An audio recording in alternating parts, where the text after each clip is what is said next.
Pozdrav ljudi, dobrodošli u još jedan video. Danas imamo install video i instalirat ćemo ove zvučnike. Jer moji su banani, krče i tako to, te ih treba zamijeniti. A pošto imam Alpine radio sam jednostavno zaključio da je najbolje da uzmem i Alpine zvučnike, tako da gledao sam recenzije, poprilično su dobri ovi. Vjerojatno se pitate, Dino zna instalirat zvučnike? Ne zna, ali probaj je. I onda ćemo vidjeti što će biti. Let's go. U redu, ono što je očito, znači morat ćemo maknuti stražnju klupu i skinut neke ove oplate, tako da možemo se baciti na posao.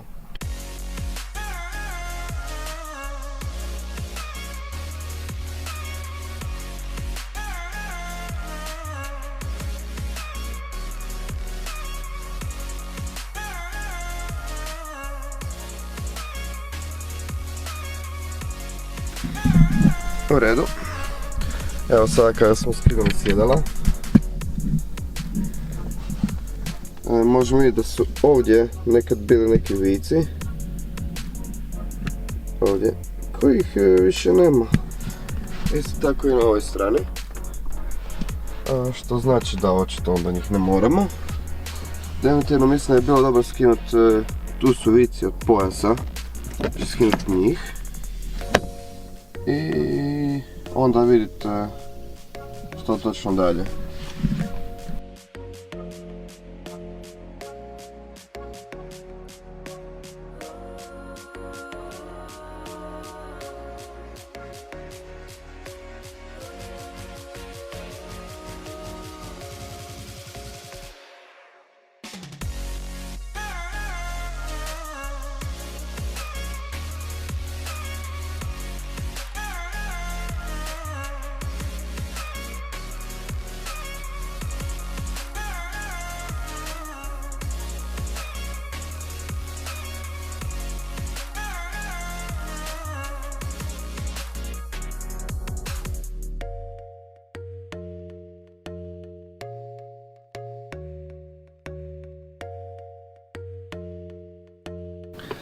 U redu, mislio sam da neću trebati skidati sjedalo, ali definitivno je, mislim da ću se skratiti muke ako skinem sjedalo.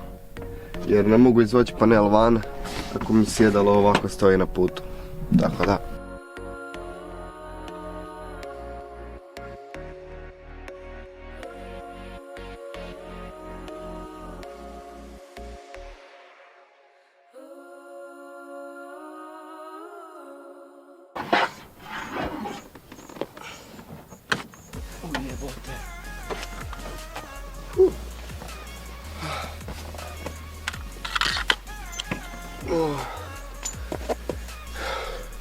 Moram priznat da nisu lako ova sjedala, imaju sigurno par kila. Ali dobro. Eto sad, kad ste izvadili sjedalo, sad imate lijepo pristup panelu. Kako sam uspio shvatit, njega se samo izguli van, tako da probajmo.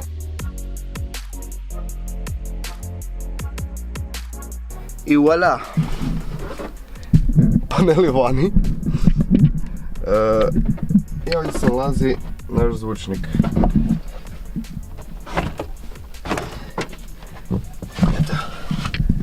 Ovdje se nalazi naš zvučnik kojega moramo izvaditi i umjesto njega staviti naše nove Alpine koje smo dobili. Tako da, ako se ne varam,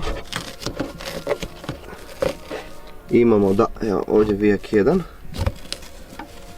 drugi, treći i četvrti je ovdje. Odlično.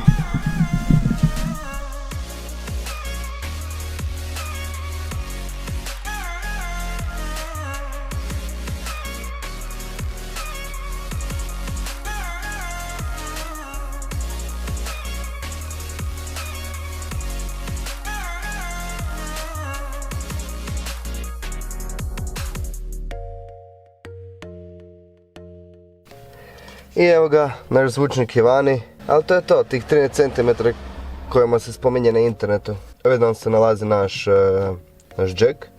I tu ćemo se morati sad malo poigrati da vidimo kako ćemo to spojiti. Tu uspored strane do strane. Znači ovo je stari originalni zvučnik iz Peugeot 206. Ovo je novi Alpine S 550. To je S50. Mali moćan dobar zvučnik. Znači radi se tu i speakeru koji ima RPS od 55 W i peak power mu je 174 ohma. Tako da, ajmo ih ugraditi. Ok, znači spojio sam zvučnik i sad ga još treba složiti gore i sad to ponoviti kasnije na desnoj strani i onda možemo napokon pokušati da vidimo da li uopće izlazi koji zvuk van. Mislim, mogu i sad, ali želim spojiti drugi i onda sve zajedno da poslušamo.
I kada je vratite na mjesto, preporučio bi da si obrišite cijeli ovaj dio tu i očistite, jer mislim da nećete imati iduću priliku se to napraviti, tako da zašto ne.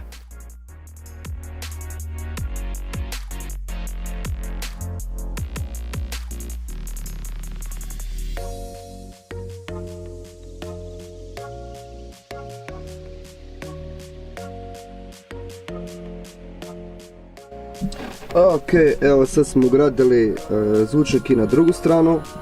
Tako da, eto, sad imamo obje strane riješene i sad samo treba vratiti panele gore i onda možemo probati čuti da vidimo kako zvuče novi Alpine zvučnici.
Tada, evo, gotovo. Jedva da bi se ikad i reklo da su niti bili vani i sjedala i... Ok, malo su zmazana, ali to jer se radilo. A sad, napokon ih možemo poslušati da vidimo kako zvuči.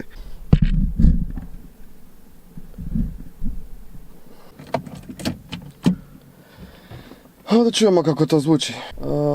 Da. Morat ću puštat muziku sa YouTube-a, znači zbog copyright rights moram puštat samo free to use glazbu, inače bi mi YouTube claimao video, to jest ne YouTube nego neko random bi mi claimao video, tako da eto moram puštat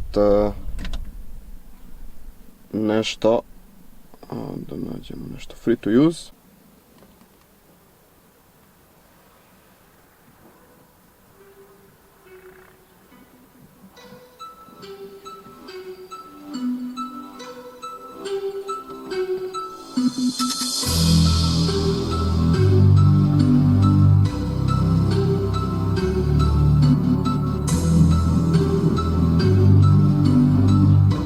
Ovu stvar prvi put čujem isto, tako da...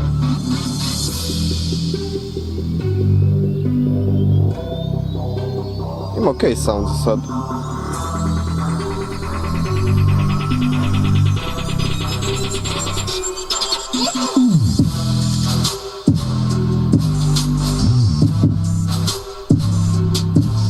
Za tako male zvučnike poprilično dobar zvuk imaju, znači 13 cm zvučnici, mislim da je 5 i nešto inča, prilično dobro.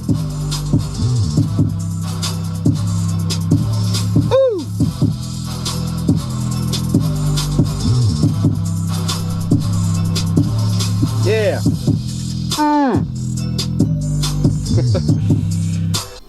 Da, znači ovo bi bio install video zvučnika u Peugeot 206. Ako vam se sviđa video stavite like, ako vam se sviđa video svejedno stavite like jer nadam se barem malo da vam je pomogao ovaj video. Tako da, eto, meni je ovo bio prvi put da sam radio i evo, prvi pokušaj sve smo napravili, tako da nema razloga da ne pokušate vi to sami napraviti. Stvarno, nije teško. Tako da napišite dole u komentare ako ste vi to radili ili ako imate u planu to napraviti. I vidimo se u sljedećem vlogu i do onda